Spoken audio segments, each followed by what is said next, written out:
Welcome to the Pharmacy Leaders Podcast with your host, Tony Guerra. The Pharmacy Leaders Podcast is a member of the Pharmacy Podcast Network, with interviews and advice on building your professional network, brand, and a purposeful second income from students, residents, and innovative professionals.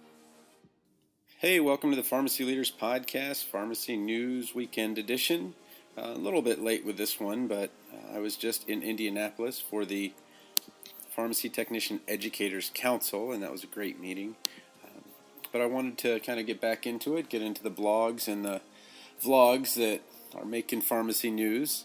First, from TLDR Pharmacy, make sure you're on his email list. He sends out specials for his cheat sheets, and really, I would just get all of the cheat sheets. I don't think it would cost more than like $50 to get all of them together.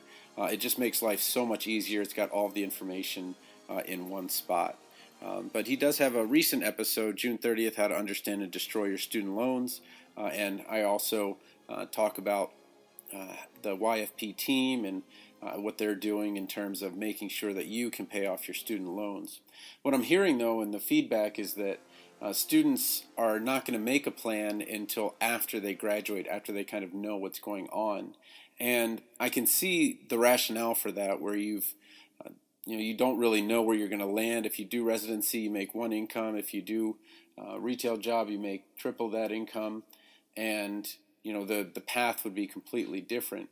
But I don't think that trying to start money management when you get this huge amount of money relative to what you're making now is really the way to go. I think money management starts right now. So I'd recommend it either way, but I definitely recommend listening to the YFP team, and then I'll talk about them a little bit later. MedEd 101, he has, again, the podcast that you can follow, which I'll talk about in a little bit, but I always recommend his blog as well, which is on meded101.com. He's got a new book called The Thrill of the Case. It's now in paperback and Kindle, and this is Eric Christensen, who is a pharmacotherapy expert. If you like case studies, I think The Thrill of the Case and then pharmacotherapy are both things that you're going to want to follow as well. The Happy PharmD, well, first of all, congratulations to Alex Barker. While he's coaching other people on how to get the most out of their lives, whether it's in a pharmacy job, a different pharmacy job, or out of pharmacy altogether, I saw on Facebook that he made the commitment to leave. I don't know if he's leaving the profession. He's going to have a license, but he's leaving his current pharmacy job to continue with entrepreneurship. And he and Jackie Boyle have had a couple of good blog posts on the Happy PharmD. So first of all, congratulations to him. I did the same thing and it was quite accidental when I did it. I did 4 years of pharmacy in Arizona, 3 years in retail, 1 as a grocery store manager, and then Express Scripts. Then came back home to Maryland. Was working retail, managed a store again, and then gradually built up a real estate practice where honestly, the pharmacy job was getting in the way. And how do you know when it's time to get out? Well, it was pretty easy. I was making much more with the real estate, having much more autonomy. And I just really enjoyed being with people, connecting with people, and I felt kind of isolated in my pharmacy job. And it was just time. It was just time to make a change. And I don't want to say it was a 7-year itch, but it was around that 7 or 8 year mark where I retired from retail pharmacy full time and really never went back to it full time. The most I think I did was half time. So congratulations to Eric. I'm mixing up people. Congratulations to Alex Barker.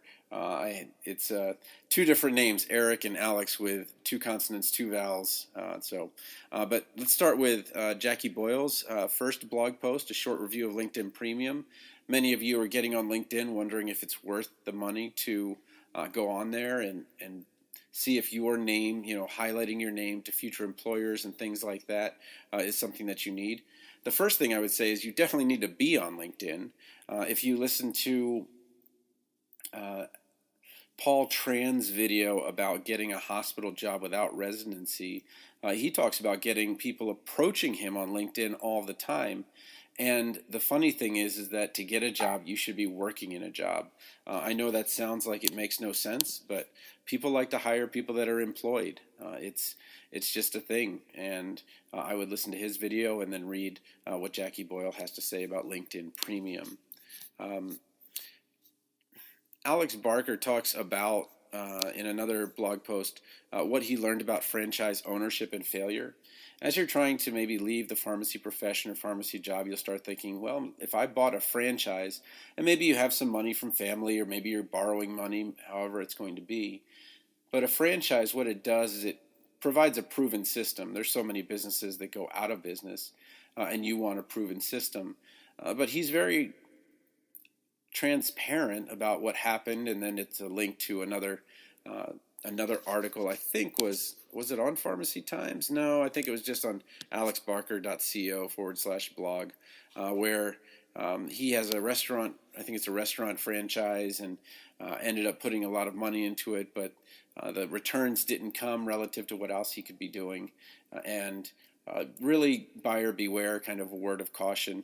Nice to have somebody put that up there, because I'm sure that's an option a lot of people are looking at.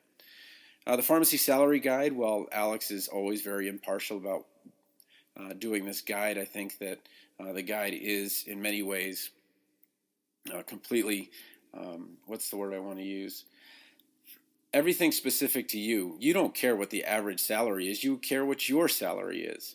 And I'm hearing from across the nation that in different parts of the country, with those people that are underemployed, maybe getting 32 hours, maybe getting part-time shift work, maybe depending on the scheduler, to be nice, give them an extra shift, that for some people, these salaries are complete fiction.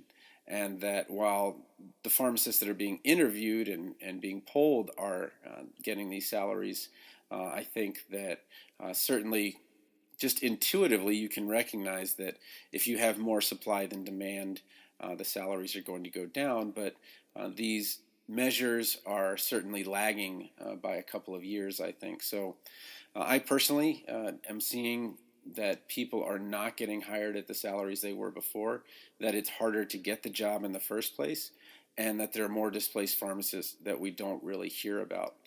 The big thing that kind of skews the results is the number of residencies that are available. So the big number that a school has to report is, after somebody gets out of their school, in 3 months or 6 months, something like that, are they gainfully employed in the profession? And the nice thing that residencies do for pharmacy schools is they check that box for them.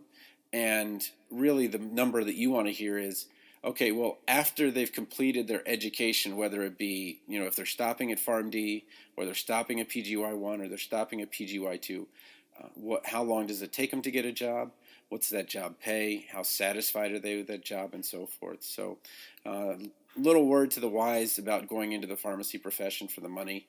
I can tell you there are tough times ahead for sure. And then Kevin Yee does a great job talking about the 3 reasons you shouldn't go into the profession. And it happened to be the 3 he went in, but again, he's very transparent, very, very cool about telling people all about that. And then talking about why you pay off your debt before focusing on investing. The YFP team doing a really great job of giving options. And when someone says, well, should I do this? Well, you can't talk about that in a vacuum. You really have to talk about, all right, well, what are my loans? What are my goals? What are the investments I want to make? Where do I want to live? And my goals, certainly 20 years out, are going to be completely different than yours. Now that I have stability, I know where I'm going to be in the next 10 years. I decided I'm going to take on debt. So I've taken on, let's see, so I bought $400,000 worth of house, and I have $120 plus $160 in mortgage. So I've taken on $280,000 in debt against $120,000 down on these 2 properties, and there was some appreciation there as well. So I'm very comfortable with that number. I've got renters paying into the mortgages, paying a little bit more than the actual mortgage is. So any extra money I make now over my 2 years of backup, my 2 years savings account, I'm just going to start throwing into those rentals, and hopefully those rentals will be enough to pay for my children's college. I really want to pay off their college. I don't want them to be in debt. My wife wants them to have some debt, and we'll continue to focus on that. But that's my plan 20 years out, is that now I've now we have 3 houses. We expect to have them all paid off. I hope we have them paid off in the next 5 years, and then kind of look at our investing plan from there. Pharmacy Leaders Podcast, what's going on next week? Hopefully I'll have the episode for Haley Ward. I did get to interview her. She's a standout at Nova Southeastern, now in charge of the Pharmacy Future Leaders Podcast. I really found her to be very kind, very warm, and very positive about the profession. Something that she did that I think is a trend, and this is a cultural thing as well. I'm Peruvian, and while we didn't really subscribe to the depth at which she's with her family, being close to her family was the most important thing, and I think she switched campuses just to be a bit closer, and that seems to be the trend. I saw again that Maryland got rid of their satellite campus and everything's going to the mothership, and I understand that you're not paying rents on that building. You could probably get rid of some of the faculty at that building, but what I thought was I would expand. I would start looking to start taking over some other colleges. I would start looking to, and maybe that's in their future, I would start looking to reduce class sizes in a really central area and start making classes like Nova Southeastern does and have 3 locations, or like University of Florida does, has many locations. Students are showing that let's back up. If you look at the residency criteria and what they care about, the very last thing, or one of the very last things they care about, is the pharmacy school you went to. So the prestige of your pharmacy school matters very little. And if that's the case, then it makes the most sense to go to the pharmacy school closest to you, where you can maybe live at home for some, save some money, or that you can be around your family, or that you can be around people that you want to be around. For example, I went to the University of Florida for 2 years, but I'm not a Southerner. I lived in the mid-Atlantic my whole life, and in many ways I felt like an outsider. 90% of the University of Florida at the time was Floridians. And when I came back to the University of Maryland, I felt very much at home. I mean, these were people that I went to high school with. These were people that I knew, and I thought that to get away from high school and what high school was, I needed to go 12 hours away to Florida, and that was absolutely not the case. Even just going a half hour from the Montgomery County to PG County, where University of Maryland is, that would have been enough. And if I'd gone back, I would have just gone to Maryland. That would have been far enough. It would have been a completely different environment. And the concern that my parents are going to be coming and checking on me every weekend, that is silly now that I think about it as a parent. I want to let them have their time, and certainly they wanted to let me have my time alone. So kind of going full circle, if you're a pharmacy school and you're listening, what students want is they want to be close to home. They want to be in an environment where they're not going to be paying through the nose for rent. They want to know that they're going to pay a reasonable tuition relative to what other people are paying. And if you look at the new pharmacy schools, they're not coming out with expensive tuitions. They're actually undercutting, because what they're doing, or what it looks like they're doing, is they're just adding on to a medical school. They're just adding on to a health campus. And they're creating these graduate school only campuses where they're very efficient monetarily. And because they run so efficiently, they can charge much lower tuitions and undercut the established programs in many ways. So, and I don't know that they're doing it intentionally. They're just trying to offer the best deal to the students to make sure that they have students. So the future of pharmacy schools, I believe, is a rapid shrinking. I do think we're going to see the 30% drop that we saw with the law schools.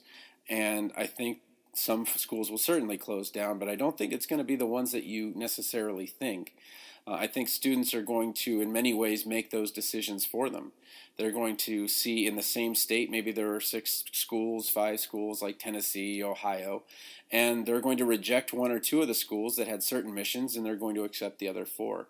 And I think that's how it's going to go. Illinois, I know it's another one. California eventually will go that way. Texas may go that way as well. So look to see some schools maybe closing. Certainly schools are contracting. But I think that contraction is the opposite of what you should do. I think that making sure that you have a presence throughout the state rather than in one central location is better. But that's only me. What are we going to hear next week? So hopefully Haley Ward, and then I'll have another couple episodes. I'm looking to talk to Adam Martin, who is the Fit Pharmacist, and then I'm going to get to interview the students that I have now.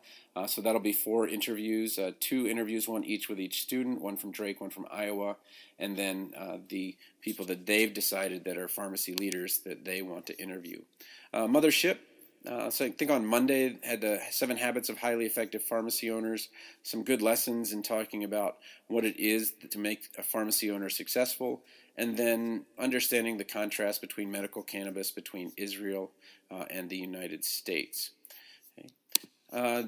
Moving on to other podcasts, so reallifepharmacology.com came out with a new podcast episode. I know that he had done amoxicillin and augmentin pharmacology earlier, I think last week, and then short-acting beta agonists this week. So again, really nice to keep up with things with just a 7 to 15 minute podcast. Keep your clinical skills sharp. Talk to Your Pharmacist podcast. I don't know that there was anything new since the managed care pharmacist, but really if you're looking for something a bit different, looking to make an impact within a system, I think managed care pharmacy might be an alternative for you. Hillary Blackburn, always like listening to her episodes. Your Financial Pharmacist, so rapid fire student loan question and answer with the tri-TIMs, so they're all together. It's kind of a rare thing for them all to be together, but I think they're doing some strategic planning and making some decisions and about the future and how the YFP team is going to continue to serve people. And I know that those questions are ones that many students have, kind of trying to figure out and navigate student loans, especially as they're going to get hit very soon with that quotation fingers when that kind of forgiveness period ends. And I think you spend like $5,000 in just interest in that 6 months of forgiveness, which is absolutely painful. I had to look up what Kevin Yee was talking about with MGTOW, men going their own way, but it's self-ownership, where the modern man preserves and protects his own sovereignty above all else is the definition. That's not how he said it, but anyway, it's he realized that 80% of the people listening to some of his podcast episodes were men, so recognize your audience, who they are, and speak to them, and I think Kevin Yee definitely does that. If you hadn't heard it, Brian Fung has a great episode on going from P4 to PGY1. I think that's a really stark change. You're working in your first full-time job, maybe for many of you, and you're trying to figure out, how do I fit in? How do I keep up with things? It just seems like a treadmill where I'm working, I'm studying, I'm sleeping a little bit, working, studying, and he talks about the treadmill and a little bit about some of the techniques that he uses as he gets through it. And then Paul Tran, I love his videos from his vacation, really showing you how, if you work 4 jobs, man, this is how you live it up, and this is how you take a vacation. So, but I think has been doing a really great job talking about sleep schedules, talking about how to get a hospital job, why should he quit one of his 4 jobs. Very transparent guy, very nice guy, and has a tremendous following, around what I have, around 10, 11,000 followers, and does a great job there. So hope you enjoyed this episode. Again, I'm always happy to answer questions, do podcast episodes on things that you think are important. I'm just, I'm really concerned for the profession. I think we have a lot of threats from many different areas. We've certainly got associations and people working very hard, but the fact is that we have this tremendous growth from the schools that is not stopping anytime soon. And I think there's going to be a tremendous backlash from the professionals out there. And I think there was another profession, I want to say, that actually put a stop to it. And you could do that more at the technical level. For example, in Iowa, if there's X number of pharmacy technicians and our programs are producing them, then you can't really start a new program. They'll shut you down or they won't allow it. And I think that we have, it's so obvious and so apparent to everyone. And the decision has been made so far that, we're not going to intervene. We're going to continue to let supply and demand take care of everything. But that supply and demand is completely skewed because the demand, what's happening is that they're taking people in very quickly from this initial run where people feel very special, like, okay, well, I'm going to pick this school and I'm going to early apply, and then they get in and then they have no options after that. So then they have to pay that school what that school asks for. Whereas if they were in a fair market, then they would be able to compare against, the way that medical students do, put in 15 applications, maybe compare, 4 or 5 schools and see where it would be best for them to go. So we're not working in a fair market right now. It's really skewed to have 80 or 90 programs, I think, working within that early assurance is really just saying we're just trying to get people in, regardless of the economic impact on the person. And I really think that that's really hurting people, and there's going to be a tremendous backlash, especially as these schools start calling alumni and saying, hey, do you want to donate to the school? And they're going to be like, I'm in $200,000 worth of debt. What do you want me to do? And I think that I'm hoping that the colleges will come together, maybe this summer. I think they're in Boston. They'll come together. But I think until the schools start collapsing, until we start seeing the 30% drops in some, I don't think that there's going to be the alliances that are necessary to save the students money, because that's what you need to do. You need to work together so that you can reduce costs to the student.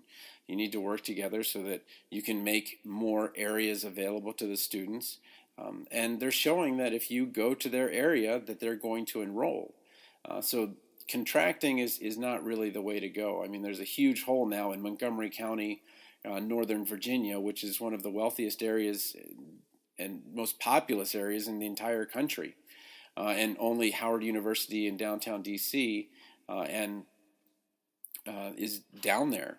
And whereas the University of Maryland's up in Baltimore, which is 30 minutes away, Eastern Shore's all the way on the east side, and then another school in Baltimore, where the Washington area, Northern Virginia, if I were to start a pharmacy school, that's where I would go. I would go into Montgomery County, Northern Virginia, Northwest Washington, D.C. It's a huge area of power. It's a huge economic area, and it's completely underserved by the pharmacy schools because they just pulled out. So anyway, I'm got to get off that stump. I'm going to enjoy Ankeny Summerfest, and I will talk to you guys next week.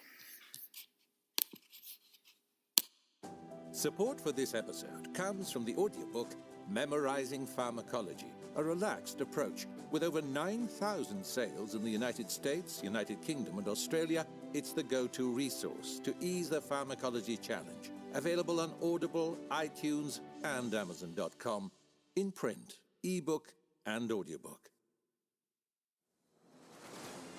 Thank you for listening to the Pharmacy Leaders Podcast with your host, Tony Guerra. Be sure to share the show with the hashtag #PharmacyLeaders.